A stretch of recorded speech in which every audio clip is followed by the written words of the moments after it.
Hey everybody! Today, Rahdo runs down Set a Watch, which is a cooperative fantasy adventure game where 1 to 4 players are on a perilous journey to find the Forbidden Tower and defeat the Horde. And the way it works is, every round, our 4 adventurers enter a new location. And here we are, we've just entered the Dark Woods at the beginning of the game. And we roll our dice to see what everybody's going to be up to. The cleric, the ranger, the dwarf, and the knight. So everybody rolls their dice, and we have a very important decision to make after we do this. Should have done this before I started filming. But, what the heck, let's just go with it. And one more, the cleric rolls. You notice the cleric has 6-sided dice as opposed to 8-sided dice. Different types of characters have different strengths and weaknesses. Now, one of our 4 characters has to guard the camp while the other 3 stand watch against the bad guys who are about to come. In the Dark Woods, there's going to be 7 of them coming. And, looking around, I have to admit my gut feeling is to go with the dwarf. I think the dwarf is going to stand guard at the camp and keep the fire going. Because our fire at the beginning of the game is set to 7. If it ever hits 0, then we start losing health, and when we all run out of health, we lose. We must keep the fire burning. So, the dwarf has a 3, a 5, and another 3. Now, if he were actually standing guard with everybody else, he'd be able to use those dice to fight off the bad guys, but instead, he will use the dice around camp. Now, at camp, we can use dice to scout ahead, to chop firewood, to heal, and to check the map and equip. And then there are also rune abilities, which normally you don't have access to unless you roll 2 or 3 of a kind, which he has done. So this is interesting. I think we'll use 2 of these 2 3s to do a couple of rune actions. But before we do that, let's use this 5. Now, we could just send this 5 over here to chop firewood, which would increase our fire a little bit, but the dwarf's special ability is he has a nice axe that lets him increase by 4. So we go up to 1, 2, 3, 4. If we could increase it one more time, we would cross the threshold that would let us see 3 bad guys when they're attacking. Currently, we can only see 2. So that was his first die. I could use one of these other dice and just chop some firewood and cross that threshold, but 2 of a kind means I really want to do a combination of vanquishing, sealing, and bolstering. Now, vanquishing means getting rid of one of the cards in the Horde. And as part of setup, 1 card was put into the Horde. We're just going to get rid of him. This is 1 less card that will haunt us at the end of the game. The Horde has just gotten weaker because we vanquished. And, let's see, so I could seal, which everybody has on the back of the unused player cards, a little reminder of what everything does. Sealing is handy if Unhallowed have made it into our discard pile. But that hasn't happened yet. This deck of really super nasty Unhallowed, they are sitting steady in their deck. They haven't been bothering us yet. So sealing doesn't make much sense, but I can bolster, which is the other thing I will do. And what that means is everybody else on my team can re-roll any dice they want to. And the knight, he rolled some 2s and 3s. That's no good. Let's see if he can get something better. All right, a 6, a 6, and a 6. Well, that's an interesting combination. Keep that 5. Let's re-roll these and try to get some higher numbers. And let's re-roll that 1 because the 7 and 8 are nice. Oh, hey. So that was some nice bolstering. The dwarf is done. He chopped a ton of wood, and he did a couple of rune actions. But now, if he hadn't had those 2 of a kinds, he might have scouted ahead, which means we could start looking at what bad guys are going to come and start manipulating them. Or we could have looked at the map and figured out what the next location was and maybe swap it with another one that wouldn't have been so bad.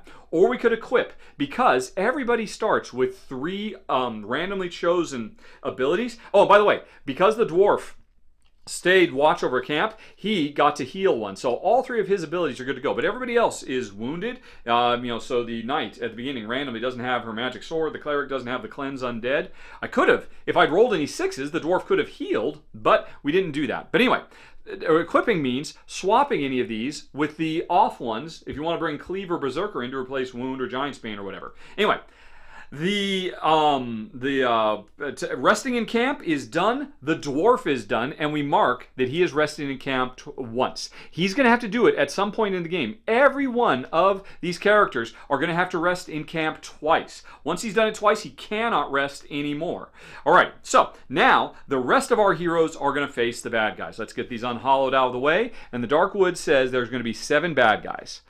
coming at us. 1, 2, 3, 4, 5, 6, 7. And remember how I said that our campfire let us see 2? We get to turn face up the first 2 bad guys, and we don't. And everybody else is a mystery. There's a treant, which has no reveal effect, and a metal golem, which also doesn't have reveal. A lot of times when you reveal them, things will happen when they first come out of the darkness. But anyway, this is an earth elemental and a golem. In the dark woods, if we run afoul of any forest creatures, they'll be a little bit tougher than normal. But so far so good. And now we are ready to go. We can't see what else is coming. We'll have to deal with them. And to make it through the night, we have to defeat all of these bad guys, ideally. But what if we don't defeat them all and we run out of the dice we still have? Then whoever is left over will overrun us, do damage to us, and then end up showing up at the horde at the end of the game, which is bad news. So we want to wipe all of these guys out if we can. So we got to do 8 points of damage to this treant, and when we defeat him, it'll be great because we'll get 2 more firewood from this big old woody monster, and we will cross over the line, so we'll be even brighter.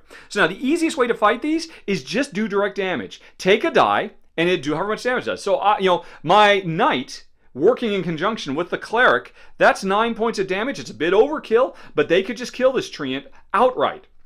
But that's using 2 dice to get a kill. Is there a better way to go? Well, instead of using our dice to directly attack whoever's in front of us, or that's if you have melee attacks. If you have ranged attacks, you can attack deeper into the line. So you can do that, or you can use your dice to activate your special abilities. Like the knight here has a shield bash. This is actually pretty cool. Deal the damage. Yeah, actually, instead of using 2 dice to take out this treant, the knight is going to use this die. And the nice thing is, it doesn't matter what value the die is to use your special abilities. Usually, they just activate it straight away. So we're going to use a single die to do a shield bash, and that means, or actually, I am supposed to keep all my dice over here because once they're done, they go up there. Anyway, I'm doing shield. Deal the creature in first position's health damage to the creature in second position. Deal 8 point of damage to this. So this treant just, I shield bashed him, pushed him, and took this guy out. Boom! He's gone. He goes to the discard pile. He might show up again later at a different location. With 1 die, we took out a big bad guy. One we couldn't even reach with a melee normally. And now everybody else moves up. And because this guy has moved into the light, we can see what he is. And it's an acolyte who has 7 hit points and will do 1 point of damage if they make it through. And now he has a reveal effect. When revealed, draw a creature and add it to the horde. Oh no! So the horde just got a little bit tougher at the end of the game. We took one out, but the horde just got tougher.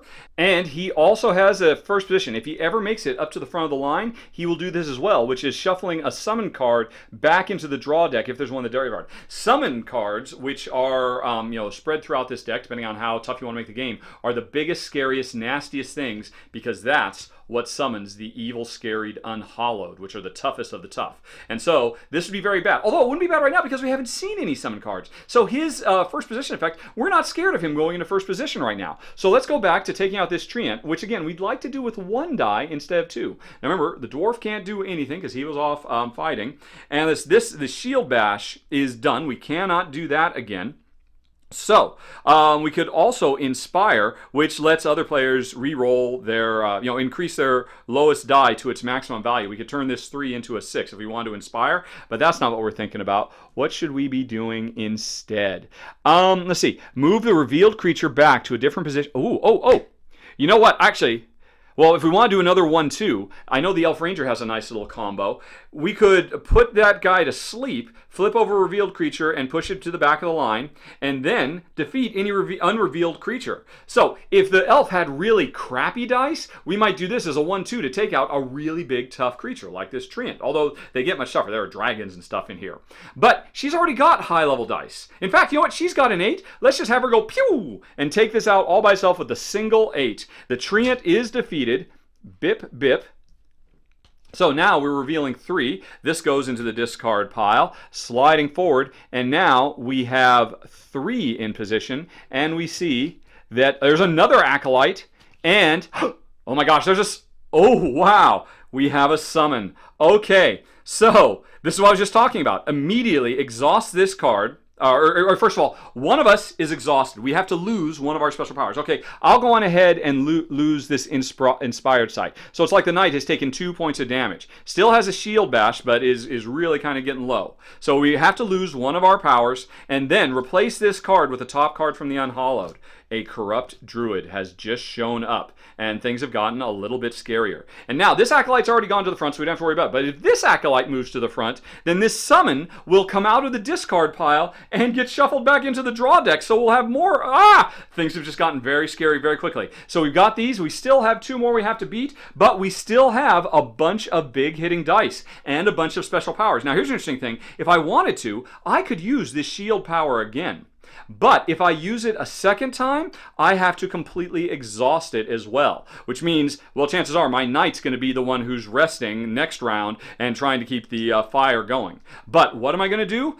There are a million things you can do. The puzzle of the combat in this game is absolutely brilliant. Depending on what special abilities you have and what's available versus exhausted, how you move guys in and out, the game comes with tons of different characters, and of course, the order that the bad guys come out in is going to keep things fresh and different as we try to make it through all of these locations to get to the end and beat the Horde. And that is Set a Watch, folks. This is a really sharp game. I cannot stress how much fun the combat puzzle is every single round. In fact, this is just a prototype. If you go check out the Kickstarter page, you can actually watch some run-throughs showing a lot of really cool combo 1-2 punches that the heroes can do to beat the bad guys. Lots of fun. My only complaint about this game, and it is a big one, I'll be honest, is no matter how many players are in the game, there must be 4 adventures. So in a 2-player game, each player controls 2. And that is a pain. Jen and I do not like that at all. It kind of kills it for us. But if we were playing this as a 4-player game, it'd be a no-brainer. I've talked to the developers. They said they're looking into potentially being able to allow each player to only have to control 1 character. But, you know, if you have to control multiples, things just get so complex.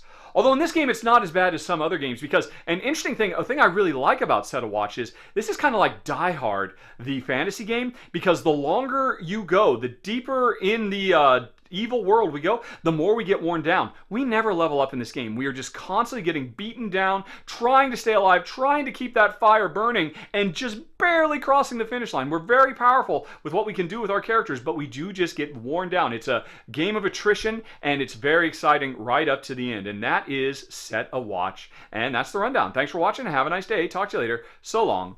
Bye-bye.